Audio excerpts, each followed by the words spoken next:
Hey everyone, welcome to this week's live Support Ops Hangout. As you may have noticed, Carolyn is gone. She's off backpacking through Italy or somewhere over there.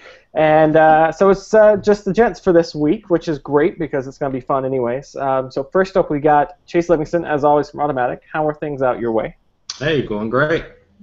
Awesome. And then Jeff from over at Wistia, who, again, in case you missed last week's episode, we should give him a huge congrats on the big promotion that he got. So, again, congrats on that one.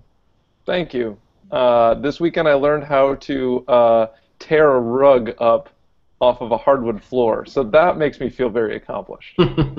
Yeah, and by promotion, we don't mean like your Wistia thing. We just mean like you've basically leveled up in your humanness or whatever, since you can now rip up carpet. Exactly. I've stepped up in my can take care of house stuff. See, what you need to do is come down to my place. That way, because this is basically like a DIY episode show all in itself, so you can learn how to do like everything here. So this week, now that we're through all those pleasantries, we're talking about scheduling in general, and more importantly, scheduling for multiple channel support. So we've talked about before how your support team is probably covering multiple channels. You know, email obviously, and then probably like live chat, Twitter, Facebook. I don't know. Some of you might be doing Pinterest, but whatever it is, you're probably covering multiple different channels going on. So we wanted to look at how scheduling works with that. So we're going to be talking about, you know, just who's covering what, when they're covering it, how to deal with like emergencies and when things come up that the schedule gets thrown out the window, and all that fun little stuff. So Jeff, let's start with you first, since Wistia is kind of a smaller team, and then we can kind of balance that with Livingston. So Jeff, when it comes to Wistia, how do you? Well, first off, let's look at how many channels are you supporting right now. So email, obviously, but what other ones are you watching? Am I watching? Well, your team watching. Yeah, support comes through email.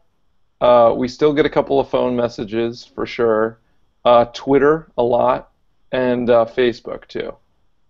Cool. So we've got three different ones going on. How many can one person handle? So if I'm watching like Twitter, for instance, is that like going to suck up my whole day, or am I watching like Twitter and email and Facebook? Like, how does that work? Yeah, I mean, that's kind of what I'm looking forward to getting out of this conversation, like especially to hear from more mature teams like yours and Livingston's, because that's not special now. Thanks. we really don't have a good handle on that. Twitter and Facebook have traditionally been like the realm of marketing, and they would sort of like ping the support people if they needed help answering a question. But it does kind of make sense for support to be managed by support, right? Like to provide a continuous experience. And it still seems really hard to provide that continuous experience. So for example, having the person who works on Twitter, it still makes sense for them to work in the inbox to a certain extent, because a lot of those cases end up needing to be, you know, sent through the inbox at some point, right? Like we're getting pretty technical in this conversation, not sure that 140 characters is the right place for it. Let's move this to email. How do people go about that, right? And how do we not turn that into like, oh, dump that over the fence, and, you know, whatever people have to do in the inbox to get that issue resolved, you know, they have to do that, but at least my job is done. You know, as Twitter person, my job is done. Mm-hmm. So I'm sure at like, you know, WordPress at Automatic, for example, the volume is probably so high that you have a number of people who are dedicated just to Twitter. But in our case, and Buffer might actually be the same way. It's too bad Carolyn's not here. I'll just keep harping on that for the next 8 episodes. But in our case, it's like fairly low, and what we're thinking about is how to create, as long as it's still fairly low, how do we create the best process and the best experience on both sides? So I guess the answer is I don't know. Which is a good answer, because some of this is just shrug and, you know, you get what you get from it kind of thing. Livingston, yeah, over to you. So obviously, you know, your volume per channel is going to be a little bit bigger, like Jeff mentioned. Mm-hmm. So is that, you know, and I know you're speaking from the Jeff perspective here, but I also know you've got experience with the team at large. So do you have like dedicated somebody that watches just Twitter? Yeah, so for Jetpack, we kind of split that up between a couple of us on the team because we don't get that much volume. But as far as WordPress.com support in general, yeah, we do have quite a few folks who I mean, they do some live chat and some things like that if there's not a whole lot going on Twitter, but they pretty much just watch Twitter.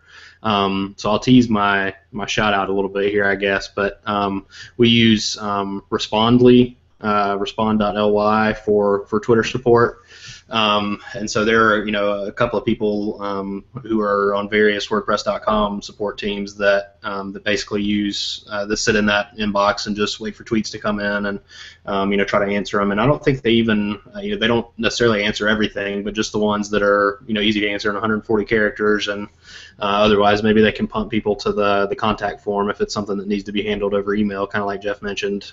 Some things are a little too technical, or if there's personal information involved, like refunds and things like that, obviously you want to handle that in a private email or something like that. And so that's kind of how we do Twitter support with Jetpack as well. If it's something we can send a link to a support doc or just have a quick easy answer, we do that. But if there's more significant connection issues or other things, obviously we just ask them to use the contact form so we can take that to email and have some room to explain things and investigate and that kind of thing. Yeah, and I think just to kind of give our listeners a baseline here, Basecamp is kind of in the middle of those two.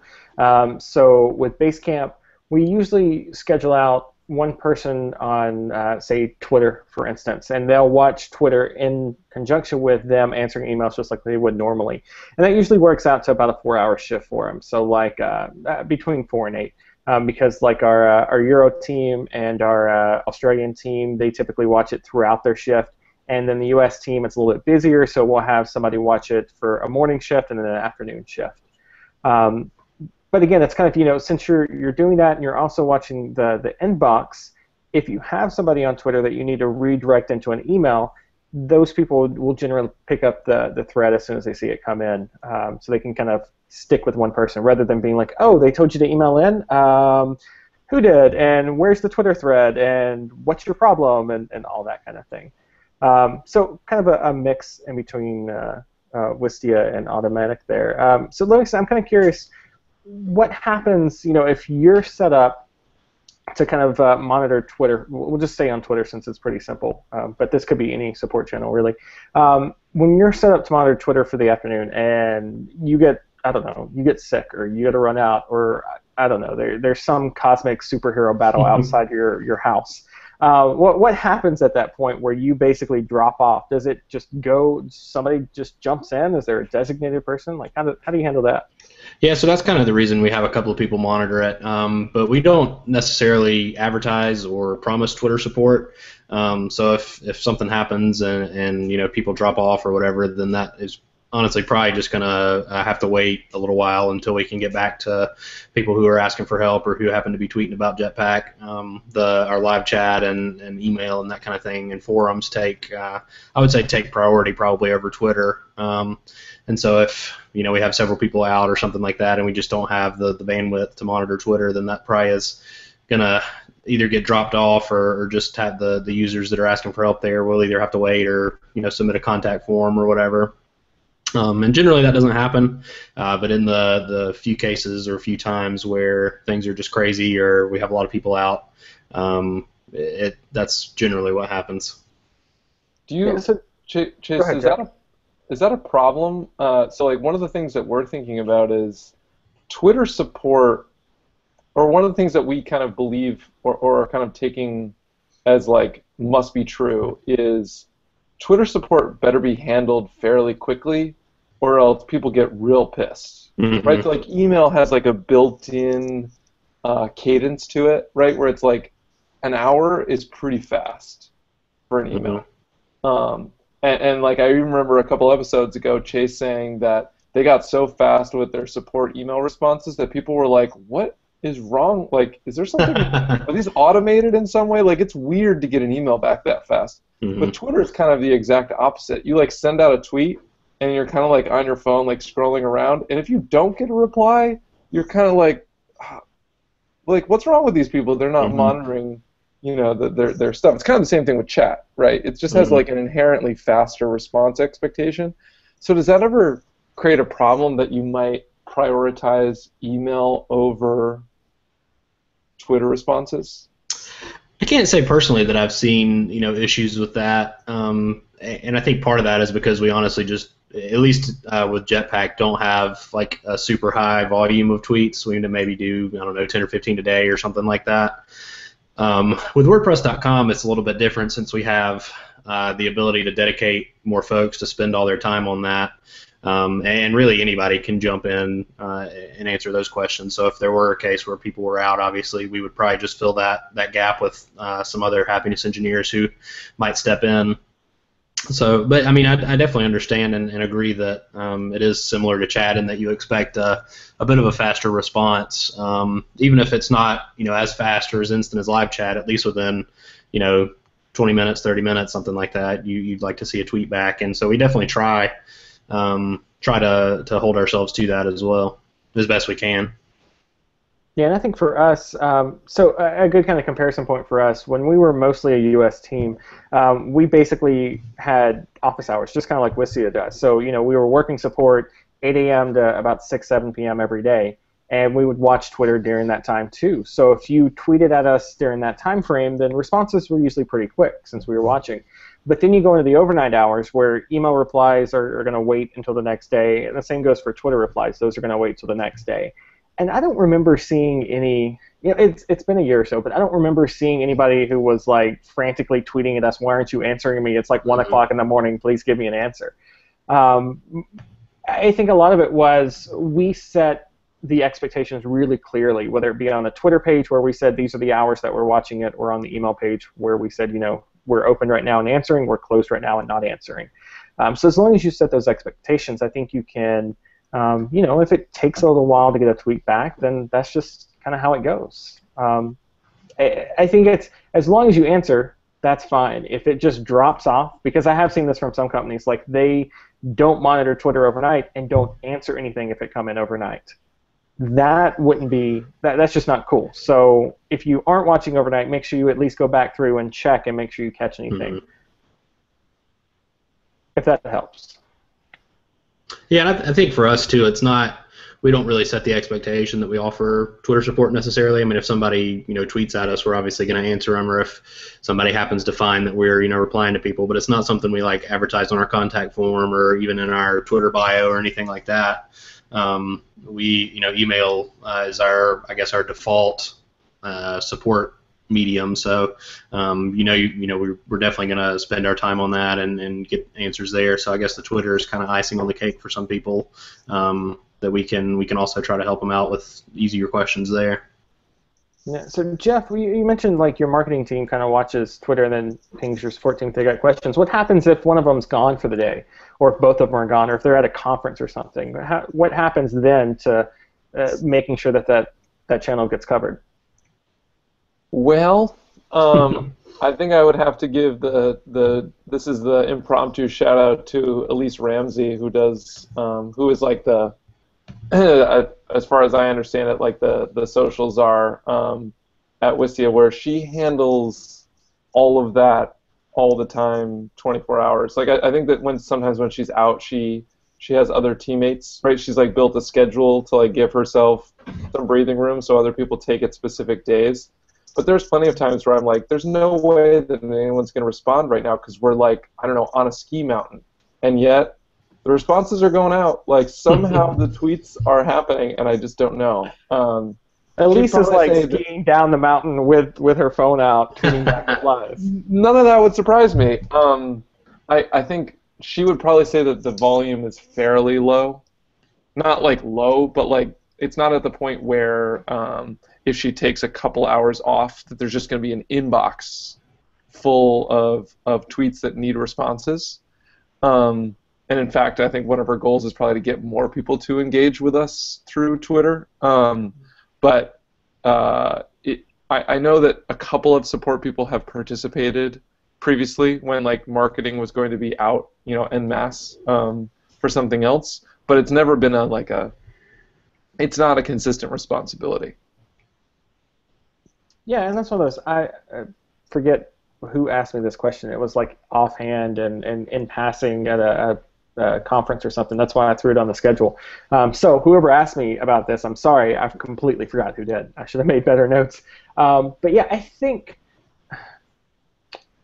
at the end of the day, it doesn't matter who's covering Twitter or any other support channel that you're offering, as long as it is getting done and your team clearly communicates who is actually doing it.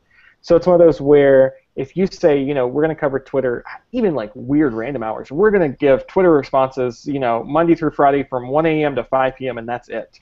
As long as you're consistent and your customers know exactly when their answer is going to happen, and your team knows who's going to give that answer. Other than that, I think it's clear. A lot of teams, as they get bigger and start moving into 24/7 support and that kind of thing, they kind of freak out and they're like, oh, I've got to have this master schedule, right? I've got to have some kind of Google spreadsheet or some other fancy calendar app that lays out everything that everyone's going to be doing for the entire week, and that's just really not needed because your team's flexible enough to handle anything that's thrown at them. So if Elise and everyone else is skiing down a mountain somewhere, then somebody's, as long as she told somebody to pick it up, then they're going to do that. So you don't feel like you have to have a big schedule. Because to me, like automatic, you'll have like some master calendar where, you're basically divvying out every hour of somebody's day. No, we don't really. There are some teams that are really dependent on live chat that sort of do that, I guess. I mean, it's basically just like, hey, I normally work 9 a.m. to 5 p.m. Eastern, so that's essentially the times I'm going to be on live chat. But I mean, other than that, no, we don't really get granular with scheduling. Like, okay, I'm going to watch Twitter for these 26 minutes, and then you're going to pick up after that. And so no, it's pretty much a freeform thing. Yeah, and it's one of those where, so it's going to vary from channel to channel, right? Because like email, if something goes wrong, then you can, I hate to say like shut down your email channel, but you've got that option, right? You turn off the contact form and you're good to go. Live chat, there's an off switch. You turn it off, you're good. Phone support, we do the same thing.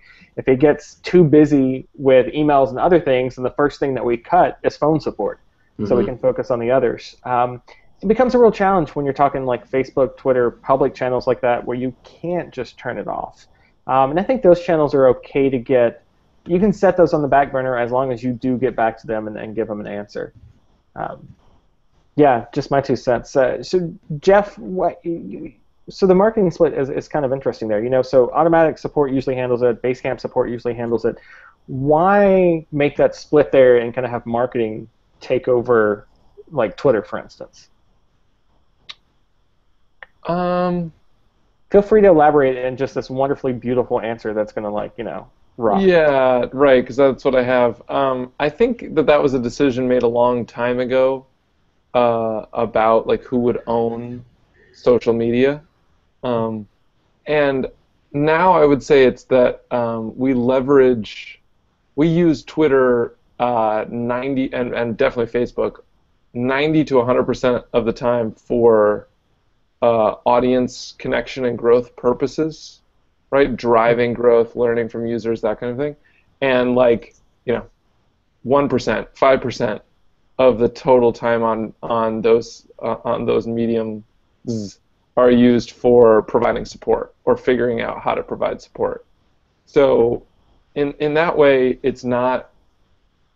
I think it's a great question, and I don't have like a really elaborate answer for it. But a long time ago, someone on the marketing team was like, I'm going to own social media.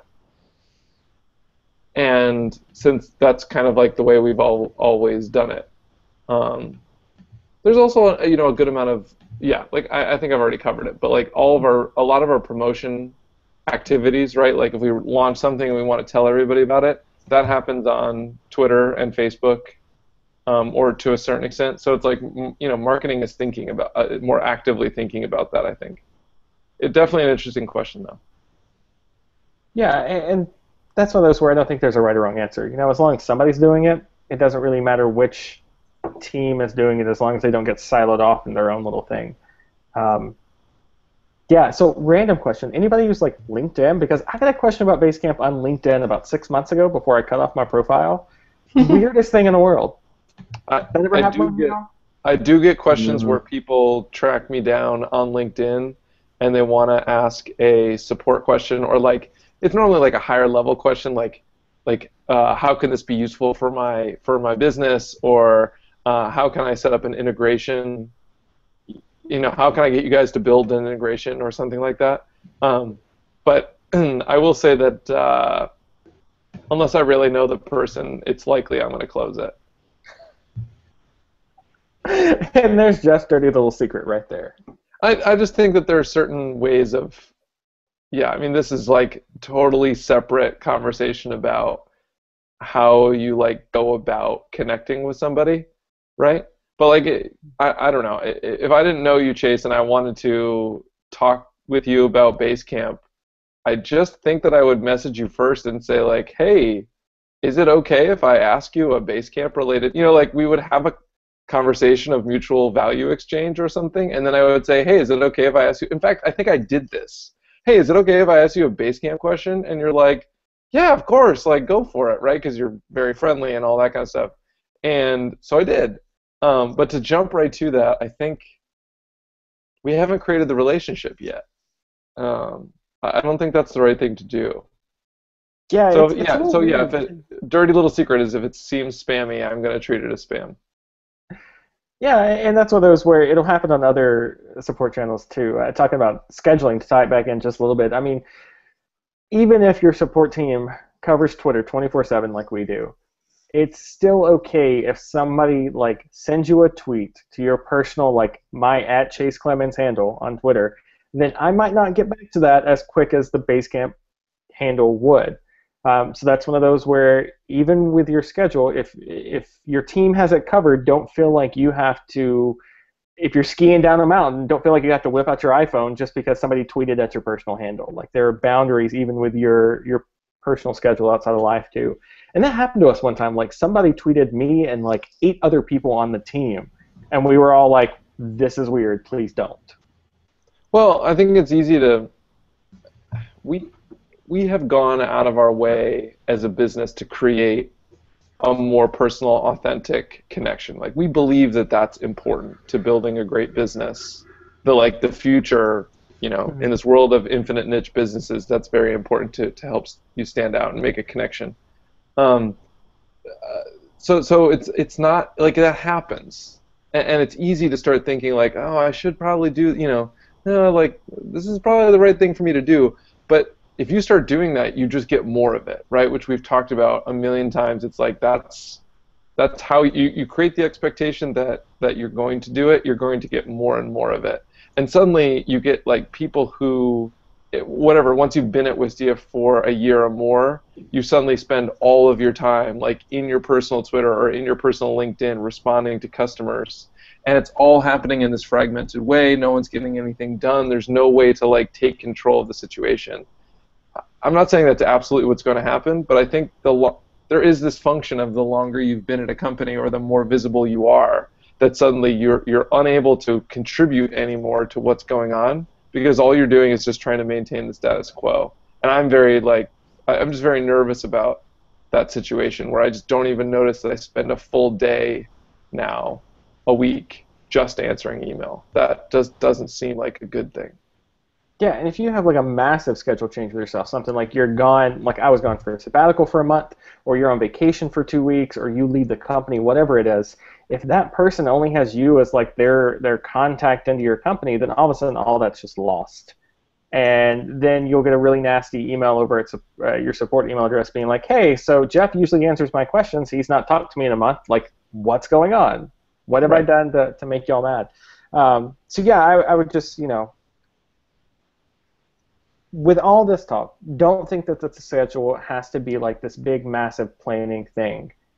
So that's point number 1. Point number 2, make sure you take into account your own schedule. Make sure you take into account that you're going to be gone on vacations and stuff like that, so customers shouldn't come to rely only on you when it comes to answering questions on Twitter or that kind of thing. So that was the 2 big things I had in my notes. Jet, you want to add anything before we head into the latter part of the show? I would love for someone to either show me how or to build the product that takes an existing tweet and moves it over to email in a seamless way.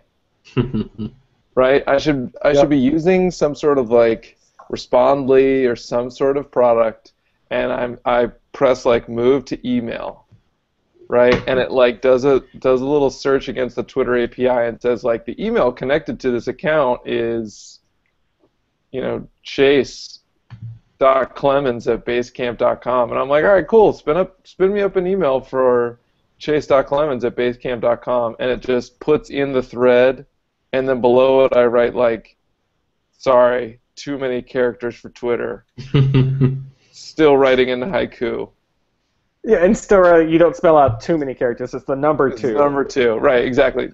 Something as simple as that would completely change the way that we go about, right? Like, because suddenly email goes back to being the place that you can dump everything into, and we've gotten really good at that, right? I think all support teams that are in a good place have gotten really good at that. Of like everything going into a single inbox, and then we can like move stuff out to appropriate teams, appropriate inboxes, assigning stuff. Like Help Scout's great at that, Zendesk is great at that, all these different apps. But how do I get all my stuff into that? Somebody please fix the problem for me. Thank you. Yeah, I think so. We used to use desk.com, and when you use their Twitter integration, I think, don't quote me on this, but I think when it brought the tweet in, first it was in your regular inbox, so that was kind of normal. And I think it tried to match against any customers that you had. So that was kind of it. But I mean, that Twitter integration was not the best, and it was kind of bloated and slow and everything else. And that's almost like, because Respondly doesn't do that, do they? I'm not sure because we don't really. They do have some sort of email feature, but I haven't tried it out myself, so I don't want to say something that's not true. Yeah. So whoever out there that's building like Twitter apps and support apps and that kind of thing, if your product does that, please let us know, because that's the biggest thing. So at Basecamp, when we're on Twitter and we can't solve their case, we can't answer their question, whatever, on Twitter, we have to direct them over to email. It literally is hey, do you mind dropping us a line at this contact form? I think part of the problem is I don't think Twitter necessarily, like, they can't expose your email address via the API, so they have to do some other. I mean, there's not really a good way to match. I don't think. A good way to match like a Twitter username to an email address without like having them input that into your system and then using that information. I don't know of a way to do that. See, this is why we don't build apps right there. Darn it. There's got to be something, I would think, out there, because you've got services like, I don't know if it was Full Contact or something like that, where they basically like look at everything across the web attached to your email address that's public and somehow compile all that. Yeah, I'm sure there's some way you could figure it out. I just don't know that it's as easy as just like, hey, I have this Twitter username. Twitter, give me their email address now. Mm-hmm. It's probably a little more difficult than that. Yeah, so if you figured it out, email us and make sure it integrates with Help Scout, and we'll all love you. Well, except for Chase Livingston, because they use some weird thing. Yeah, don't want to talk about it. But Jeff and I, Livingston. Classic. All right, cool. So if that's you, if your app does that, let us know. supportapps.co/contact will get you over to us, or you can just tweet at Jeff Vincent or jeff.vincent@wistia.com, I guess. I don't know your email address. Nailed it. Is it? Yeah. Mine is not chase.clemens@basecamp. I don't know what happens when you email that. Neither is mine, so that's why go ahead and email that. Yep. Yeah, you good. But yeah, let us know. So if that's your app, let us know. And just more generally, let us know how your team is handling scheduling and that kind of thing. Same little URL, supportapps.co/contact will get you over to us. So with that said, that brings us to my favorite part of each and every week. It's this week's shout-outs with a new and improved back to the original digital version. Well, just without Carolyn here, there would be nobody hitting the little... I mean, Livingston's not going to hit the symbol. That's not a Livingston thing. Yeah, I think when you were out in a couple of them, like Livingston was the drum roll, and then Carolyn was the... Because she has a nice... Got it. It's okay. We've got 2 months to figure this out. It's fine. So these are the shout-outs. These are the things that are making us happy. So happy we want to shout them out and let you know you should be doing, buying, insert your own verb here. Yeah, Chase Livingston, what have you... So I think you kind of leaked it earlier, yeah, right? This is worthless at this point, but We've pretty much already talked about it, but Respondly is something that I've recently started using for Jetpack support, and we've been using for WordPress.com support for a long time. Twitter support, I guess I should clarify there. And it's a really great product, and they've been really helpful in getting us on board and stuff like that. So if you're looking for a tool, I would definitely check them out. It's worth the investment, and it's super easy to get set up and has some pretty sweet keyboard shortcuts to make things quick. Ooh. I love how you know we're a real support geek because we get excited about keyboard shortcuts. That was Jeff's little. They're pretty much the same as Gmail, so like you can archive a tweet with the E key, and it's pretty handy. Cool. Do you ever get mad at other apps that doesn't use something similar to Gmail, and you're like, oh wait, no, wrong key? Yeah, that's why I don't use Apple Mail. It's okay. They're gonna fix it in El Capitan. Right. Oh, Jeff, what's your shout out for this week? My shout out for this week. So this weekend, like I said, I was ripping up the floor at my parents' house, or one of my parents' houses, and so I had to drive for like 5 hours to get there. And as anybody knows, a long drive, especially at night, so you leave at like 9 p.m., you got to find a way to keep yourself occupied, or you are gonna just drive into a ditch. And my co-pilot for this drive was a podcast called Design Details. I think it's at Design Details FM on Twitter. It's Brian Lovin and Bryn Jackson, and Brian works at Buffer. This is Carolyn's shout out from like 3 weeks ago, right? Son of a! I wasn't on that show. It's all right. We'll put it back in there. Oh, I am so disappointed. Damn, Carolyn. Well, that's cheating. We don't listen to our shows when we aren't on them.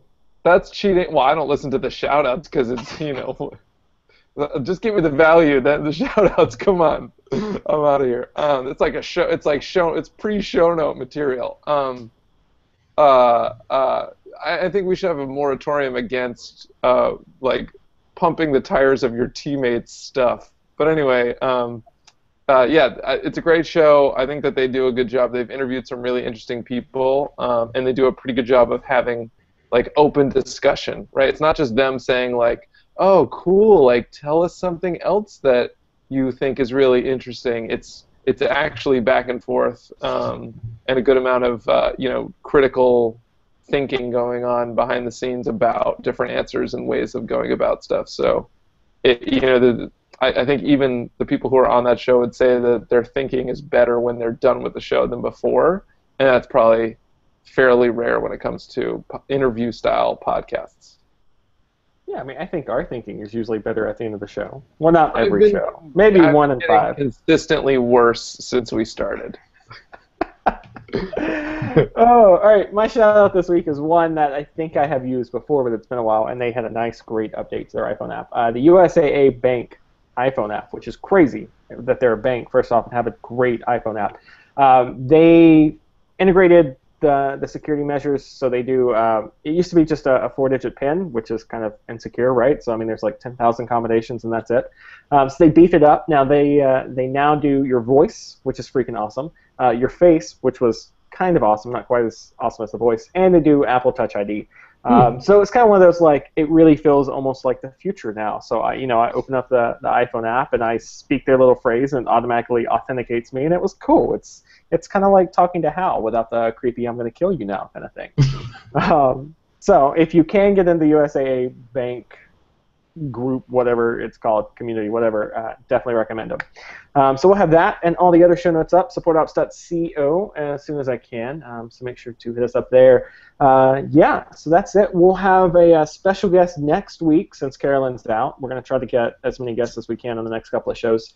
So we've got a special guest next week and the following week. We're not going to tell you who they are because you actually have to listen. That's our catch. That's how we actually get you to listen to the show. So that'll be exciting. So until we see you again on that one, have an awesome week.